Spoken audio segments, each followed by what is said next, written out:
നമ്മൾ ഇന്നലെ ഒരു കുഞ്ഞികൃഷ്ണനെ ഉണ്ടാക്കിയല്ലോ, അപ്പൊ ഇന്ന് പെയിന്റ് അടിക്കാല്ലേ. ഇന്നലെ എന്റെ കുഞ്ഞികൃഷ്ണന് ഇഷ്ടമായോണ്ടാണോ അല്ലെങ്കിൽ എന്റെ മാവ് കത്തിച്ച് കറി വെക്കാനാണോ അറിയില്ല, കുറച്ചധികം ആൾക്കാർ എന്റെ ചാനൽ സബ്സ്ക്രൈബ് ചെയ്തിട്ടുണ്ട്.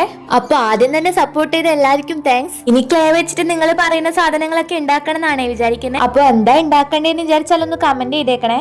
ഇനി മാവ് കത്തിച്ച കല ഞാൻ ചുരുക്കി പറയാം. എന്റെ ഒരു ഫ്രണ്ടിന്റെ ഏട്ടനും ഫ്രണ്ട്സും കൂടെ ഒരു കൂടാരം ഉണ്ടാക്കിയിട്ടുണ്ടായിരുന്നേ. അത് വീടിന്റെ അടുത്തുള്ള ചേട്ടന്റെ പറമ്പിലെ മാവിന്റെ താഴെയാണ് ഉണ്ടാക്കിയിട്ടുണ്ടായത്. ഞാനും എന്റെ ഫ്രണ്ടും കൂടെ ഒരു ദിവസം കൂടാരം കാണാൻ പോയി. അതിന്റെ അകത്താണ് എന്തൊക്കെയോ സാധനങ്ങൾ ഉണ്ടായിനെ.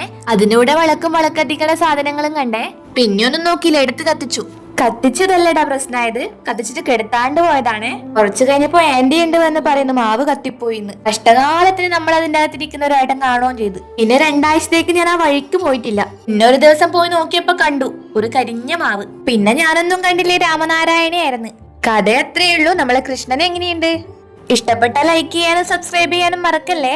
അപ്പൊ അത്രയേ ഉള്ളൂ. Tata, bye bye.